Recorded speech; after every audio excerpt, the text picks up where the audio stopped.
Posible raw abutin ng 2 hanggang 3 buwan ng gagawing repair sa BRP Teresa Magbanwa matapos mabutas sa tagiliran at masira ang ilang bahagi nito dahil sa panggigit-git at pambabangga ng China Coast Guard noong Agosto. Ayon sa Philippine Coast Guard, mula sa Puerto Princesa City sa Palawan, dadalhin sa Danao, Cebu ang barko para doon ayusin.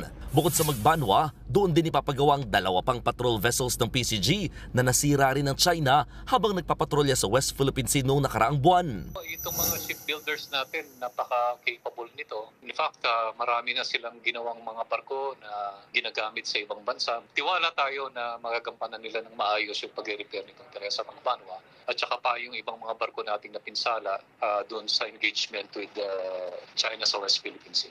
Paglilinaw ng PCG, walang gagastusin ng gobyerno sa gagawing repair sa BRP Teresa Magbanwa dahil sasagutin daw ito ng kontraktor na gumawa ng barko. Ang alam ko, under warranty pa siya. Kung tama yung pagkaalam ko, wala pa siyang babayaran.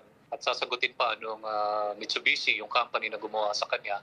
Abril nang unang i-deploy sa Escoda Shoal ang BRP Teresa Magbanwa dahil sa pag-aligid ng mga barko ng China roon. Halos 5 buwan silang namalagi sa bahura hanggang sa mapilitang umuwi dahil sa masamang panahon, limitadong pagkain at tubig at ilang crew na kinailangan ng dalhin sa ospital. Ayon naman sa National Maritime Council o NMC, may bagong barko na pinadala na para magbantay sa Escoda Shoal.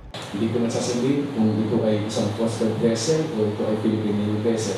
But ang pinaka-importante dito, again, agam-agam ng ating mga kababayan, bakit walang kapalit? Meron tayong kapalit. Sa ngayon, wala pang ibinibigay na detalye ang NMC, Militar o Coast Guard kung ilang barko ang pinadala at kung nakarating na nga ba ito sa Escoda Shoal. Pero ayon sa Coast Guard, wala naman sila nababalitaan na hinaharas na ito ng China. Base sa huling monitoring ng Philippine Navy, nasa 65 China Coast Guard vessels, warships at militia vessels pa rin ang nakatambay sa Escoda. Sa dami ng maritime force ng China, aminado ang gobyerno na dihado tayo sa paramihan ng mga barko. Kaya ang National Maritime Council bukas din daw sa mungkahi ni Senator Francis Tolentino na mag-arkila na lang muna ng mga barko sa ibang bansa para may pandagdag puwersa tayo sa West Philippine Sea. Pero pag-aaralan pa raw yan ng maigi. Nagbabalita mula sa frontline, Mon Gualvez, News 5. Mga kapatid, Cheryl Cosim po, huwag maging huli at maging una sa lahat sa balitaan. Para sa tuloy-tuloy na talakayan sa Frontline, mag-follow at mag-subscribe sa social media pages ng News 5.